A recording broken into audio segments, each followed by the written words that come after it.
नमस्कार, मैं हूं प्रदीप कुमार। आप देख रहे हैं पॉलिटिकल आइडिया। पॉलिटिकल आइडिया के आज के इस अंक में आप सभी दर्शकों का बहुत बहुत स्वागत है। मित्रों, आज से नया वर्ष 2026 की शुरुआत हो रही है और आज इस अंग्रेजी नव वर्ष के अवसर पर आप सभी दर्शकों को बहुत बहुत शुभकामनाएं। बिहार की राजधानी पटना इन दिनों एक विशेष पोस्टर से पटी हुई है। मांग क्या हो रही है? मांग हो रही है बिहार के मुख्यमंत्री नीतीश कुमार से कि नीतीश जी, नए वर्ष में अब आप बिहार को छोड़ दीजिए और अपने पुत्र निशांत कुमार को आपकी जिम्मेवारी का निर्वाह करने की आज्ञा दीजिए। मतलब नीतीश कुमार के समर्थक ही नीतीश कुमार से बिहार की गद्दी छोड़ने का आग्रह कर रहे हैं। जनता दल यूनाइटेड की जिम्मेवारी से मुक्त होने का आग्रह कर रहे हैं और कह रहे हैं कि जदयू को बचाने के लिए, मतलब नीतीश कुमार की पार्टी को बचाने के लिए नीतीश कुमार अपने पुत्र निशांत कुमार को इस बात की आज्ञा दे कि वो नीतीश कुमार की जिम्मेवारी, चाहे वो पार्टी अध्यक्ष का हो, चाहे वो बिहार के मुख्यमंत्री का हो, ये संभाल ले। तो सबसे पहले हम ये जानने का प्रयास करेंगे कि क्या नीतीश कुमार परमिशन देंगे या नहीं देंगे, और दूसरा, निशांत कुमार राजनीति में आएंगे या नहीं आएंगे, या अगर ये दोनों चीजें नहीं हुई तो फिर नीतीश कुमार किसे बिहार का चेहरा बनाएंगे। इन सब मुद्दे पर चर्चा करेंगे। तो सबसे पहले आज हम ये जानने का प्रयास करते हैं मित्रों, शुरुआत करते हैं कि ऐसी चर्चा क्यों आ रही है। चर्चा का मित्रों एक ही कारण है, जनता दल यूनाइटेड के कार्यकर्ताओं को, नेताओं को यह भरोसा हो चला है कि नीतीश कुमार अब लंबे समय तक पार्टी की जिम्मेवारी और सरकार की जिम्मेवारी संभालने में सक्षम नहीं है। शारीरिक और मानसिक रूप से नीतीश कुमार मुख्यमंत्री और जनता दल यूनाइटेड के राष्ट्रीय अध्यक्ष दोनों की जिम्मेवारी संभालने में सक्षम नहीं है। इसीलिए यह नेतृत्व का, सत्ता का हस्तांतरण हो जाए, अगली पीढ़ी में सत्ता नीतीश कुमार सौंप दे निशांत कुमार को। अदरवाइज उनको यह डर है कि अदरवाइज अगर ऐसा नहीं हुआ तो नीतीश कुमार की पार्टी जनता दल यूनाइटेड समाप्त हो जाएगी। यह डर जदयू के नेताओं को है, जदयू के कार्यकर्ताओं को है, नीतीश कुमार के शुभचिंतकों को है, नीतीश कुमार के समर्थकों को है। चूंकि यह मांग कोई विरोधी पक्ष के लोग नहीं कर रहे हैं, यह मांग कोई नीतीश कुमार की पार्टी के जो सहयोगी दल हैं, बीजेपी के लोग नहीं कर रहे हैं, उपेंद्र कुशवाहा की पार्टी के लोग नहीं कर रहे हैं, जीतन राम मांझी के पार्टी के लोग नहीं कर रहे हैं। हाँ, ये जरूर कह रहे हैं कि मुझे कोई आपत्ति नहीं है, नीतीश कुमार को परमिशन देना है। ये मांगे हो रही है जदयू के नेताओं के द्वारा, जदयू के कार्यकर्ताओं के द्वारा, नीतीश कुमार के शुभचिंतकों के द्वारा कि नीतीश कुमार अपने पुत्र को राजनीति में आने की आज्ञा दे, निशांत कुमार पार्टी अध्यक्ष का पद संभाले, नीतीश कुमार का मुख्यमंत्री का पद निशांत कुमार अब संभाले। बात समझिए, ठीक है।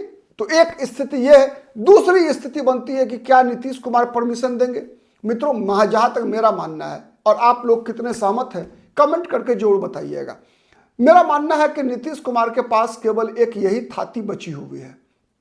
नीतीश कुमार कर्पूरी ठाकुर के एक तरह से अनुयायी रहे हैं, राम मनोहर लोहिया के विचारधारा को आगे बढ़ाने वाले रहे हैं। नीतीश कुमार किशन पटनायक के पकिया शिष्य रहे हैं। तो अगर इन तीन चेहरों को अगर हम आंख बंद करके ध्यान में लाएं, अगर किशन पटनायक, कर्पूरी ठाकुर और राम मनोहर लोहिया, तो आपको दिख जाएगा, एक चीज दिखेगा कि ये तीनों के तीनों घोर परिवारवाद के विरोधी थे, कटु आलोचक थे। आप याद कीजिए, आज नीतीश कुमार बिहार में 20 वर्ष से मुख्यमंत्री हैं, अब शुरुआत हो गई है 21वें वर्ष की। आप बताइए कि नीतीश कुमार ने जब कभी भी आरजेडी के खिलाफ चुनाव लड़ा है, सबसे बड़ा मुद्दा नीतीश कुमार का क्या रहा है? लालू यादव का परिवारवाद रहा है या नहीं रहा है? नीतीश कुमार ने हर बार कहा है कि मेरा परिवार मेरा बिहार है, मेरा परिवार मेरा बिहार है, मैं बिहार के एक एक व्यक्ति के लिए काम करता हूं। जबकि लालू प्रसाद यादव ने केवल अपने बेटा, बेटी, पत्नी, सारुओं, इन्हीं लोगों के लिए काम किया है। नीतीश कुमार के पास और जितनी भी उपलब्धियां थी, लगभग नीतीश कुमार के समय में ही नीतीश कुमार ने उससे पल्ला झाड़ लिया। जैसे गैर कांग्रेसवाद का मुद्दा सांप्रदायिकता से समझौता करने का मुद्दा।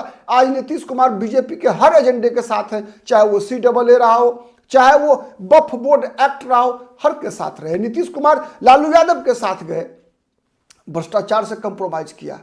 नीतीश कुमार जब कांग्रेस के साथ सरकार बनाई नीतीश कुमार ने, तो फिर गैर कांग्रेसवाद से कंप्रोमाइज किया। तो वैचारिक रूप से नीतीश कुमार ने हर मुद्दे पर कंप्रोमाइज किया। नीतीश कुमार ने कंप्रोमाइज किया जब नीतीश कुमार 2005 से लेकर 10 तक मुख्यमंत्री रहे थे। नीतीश कुमार कहा करते थे कि Nitish Kumar can never compromise with 3C, they are crime, corruption and communalism. Nitish Kumar ने तीनों से समझौता किया। नीतीश कुमार वह नीतीश कुमार जो कि किसी भी अधिकारी के भ्रष्टाचार के आरोप पे गिरफ्तारी के बाद उसके मकान को सीज करके उसमें स्कूल खोल दिया करते थे, वो नीतीश कुमार के राज्य में ब्यूरोक्रेसी इतनी ताकतवर है जिसने कई मंत्रियों को उन मंत्रियों से उनकी कुर्सी छिनवा लिया। चाहे वो चंद्रशेखर यादव रहे हो आरजेडी के शासनकाल में, चाहे वो भारतीय जनता पार्टी के मंत्री चंद्रमोहन राय रहे हो, चाहे वो सुधाकर सिंह रहे हो आरजेडी के, सब, चाहे वो आलोक कुमार मेहता रहे हो आरजेडी के मंत्री, सबका मंत्री पद छिनवा लिया ब्यूरोक्रेसी ने बिहार में।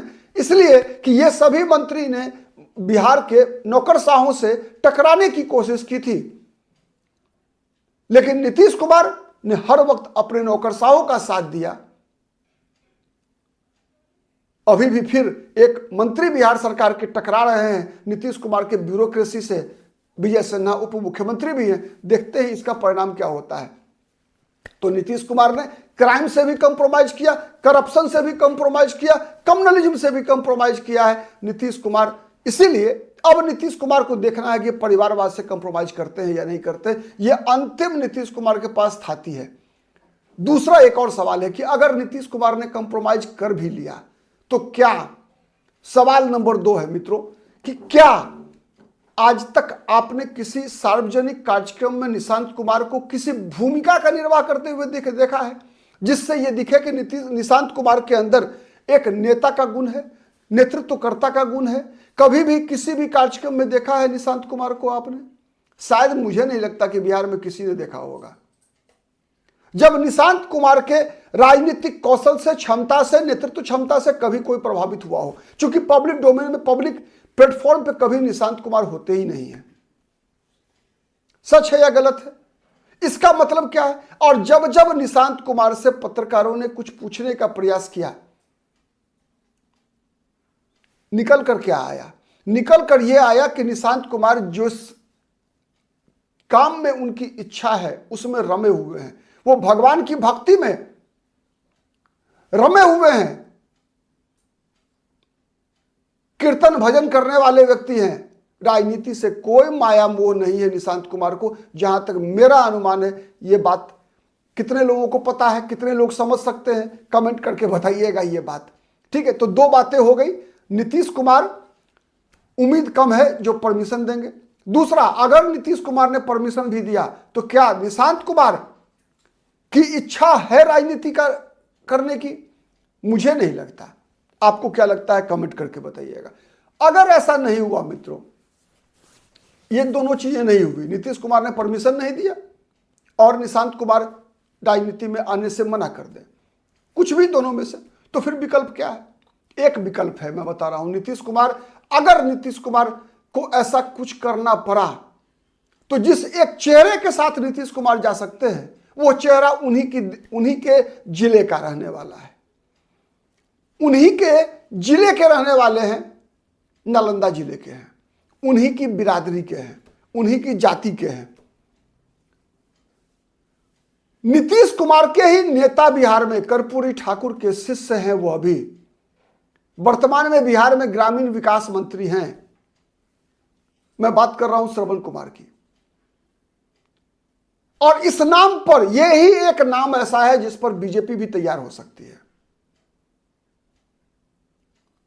श्रवण कुमार, आपको याद होगा 2014 में जब नीतीश कुमार ने लोकसभा चुनाव में भारी पराजय के बाद इस्तीफा दिया था, तो जीतन राम मांझी को मुख्यमंत्री बनाया था। क्यों बनाया था? इसलिए बनाया था कि नीतीश कुमार ने बिहार में आने, मुख्यमंत्री बनने के बाद जो सोशल इंजीनियरिंग किया था, उसमें 2 वर्ग नीतीश कुमार ने तैयार किया था, एक अति पिछड़ा का, दूसरा महादलित का।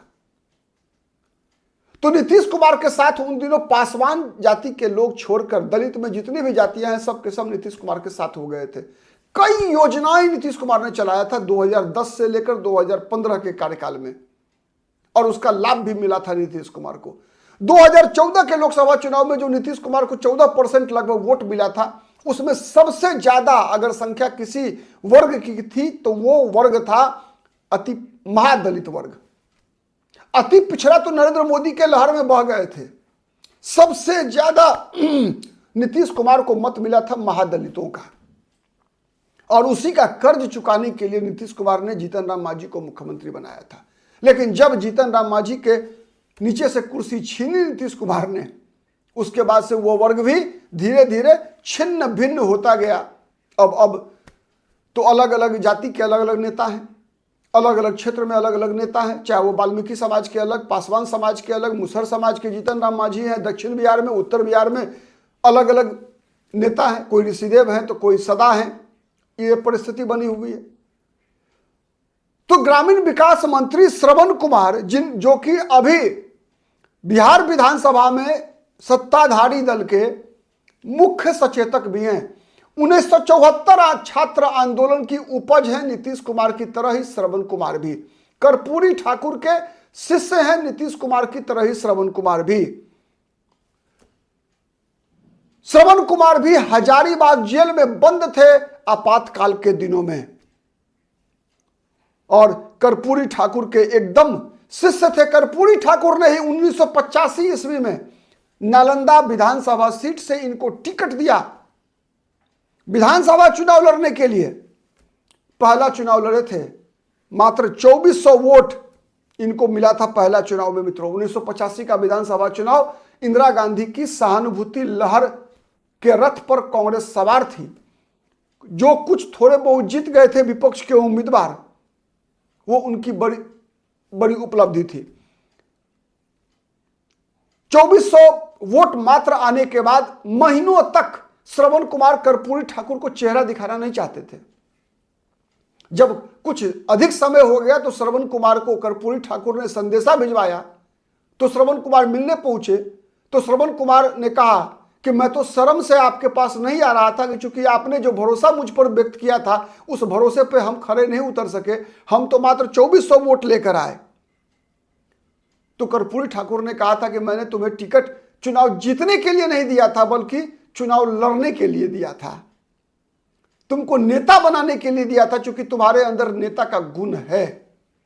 और मित्रों, 1985 के बाद 1990 का विधानसभा चुनाव में फिर टिकट मिला इनको जनता दल से। तब तक नीतीश कुमार से दोस्ती हो गई थी, इनकी पक्किया दोस्ती थी नीतीश कुमार से। 90 में टिकट मिला, लेकिन ये भी हार गए। इनकी तकदीर और शुरुआती तकदीर नीतीश कुमार से मिलती जुलती थी। नीतीश कुमार भी 77 में लड़े, हार गए, 80 में लड़े, हार गए।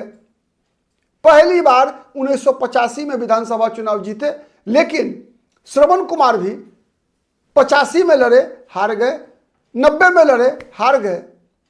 94 में जब नीतीश कुमार ने समता पार्टी का गठन किया तो समता पार्टी में शामिल हो गए, और उन दिनों ये जनता दल के जनरल सेक्रेटरी हुआ करते थे, महासचिव हुआ करते थे, प्रदेश के महासचिव हुआ करते थे। समता पार्टी में ज्वाइन कर लिया, और समता पार्टी ज्वाइन करने के बाद 1995 का जो विधानसभा चुनाव हुआ उसमें 44,000 वोट से जीतने में कामयाबी पाई श्रवण कुमार ने। नीतीश कुमार को मात्र 7 विधानसभा सीट में जीत मिली थी मित्रों। विधानसभा चुनाव 1995 में मात्र 7, उसमें नालंदा सीट से 44,000 वोट से जीतने वाले श्रवण कुमार। उसके बाद से एक भी चुनाव नहीं हारे हैं 95 के बाद से। 2005 में नीतीश कुमार की पहली सरकार बनी, उस सरकार में मंत्री नहीं बने। मंत्री बने पहली बार 2014 में जीतन राम मांझी की सरकार में। जीतन राम मांझी की सरकार में ये पहली बार मंत्री बने थे, और तब से लगातार मंत्री पद पर बने हुए हैं।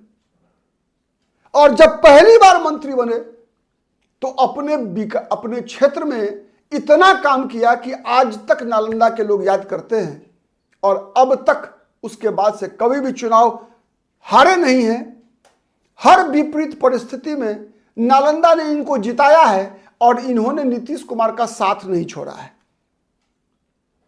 नीतीश आज के डेट में अगर बिहार विधान जो मंत्रिमंडल है उसमें नीतीश कुमार के सर्वाधिक भरोसेमंद अगर कोई है तो वो चेहरा है श्रवण कुमार का। अभी इस सरकार में भी ग्रामीण विकास और परिवहन मंत्री हैं, लगातार 2014 से मंत्री हैं, 7 चुनाव जीत चुके हैं और कहा तो यह भी जाता है कि निशांत कुमार को ये राजनीति के गुर सिखा रहे हैं, अभी ट्रेनिंग दे रहे हैं। लेकिन क्या वो ट्रेनिंग मुख्यमंत्री पद या जनता दल यूनाइटेड के अध्यक्ष बनने के लायक होगा? यह बड़ा सवाल है। तो इसीलिए जहां तक मेरा अनुमान है श्रवण कुमार वो चेहरा हो सकते हैं जिस पर नीतीश कुमार अपनी जिम्मेवारी सौंप सकते हैं जनता दल यूनाइटेड को बचाने का। क्योंकि जनता दल यूनाइटेड को बचाने के लिए 2 चीजें चाहिए मित्रों। एक तो सबसे पहले चाहिए गैर यादव पिछड़ा नेतृत्व होना चाहिए, गैर यादव पिछड़ा नेतृत्व। और जैसे नीतीश कुमार है, गैर यादव पिछड़ा कुर्मी जाति से आते हैं।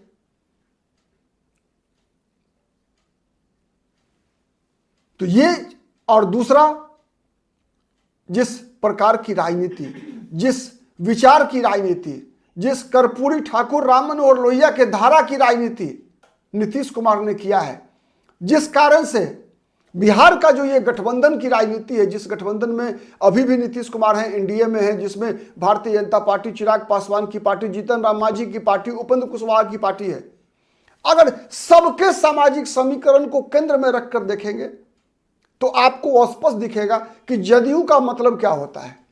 जदयू का मतलब नीतीश कुमार होता है तो जदयू का मतलब कुर्मी जाति भी होता है। जदयू को अगर कोई एकजुट रख सकता है तो कुर्मी जाति का ही नेता एकजुट रख सकता है। और दूसरे वर्ग के लिए मुझे नहीं लगता है कि वो अवसर है जितना बेहतर दावेदारी भी और अवसर भी किसी कुर्मी जाति के किसी श्रवण कुमार के लिए ही है। आप कितने सहमत हैं कमेंट करके जरूर बताइएगा। आज के लिए इतना ही, बहुत बहुत धन्यवाद, नमस्कार। लेकिन फिर एक बार जाते जाते आप सभी को नववर्ष की, अंग्रेजी नववर्ष की हार्दिक शुभकामनाएं। नमस्कार।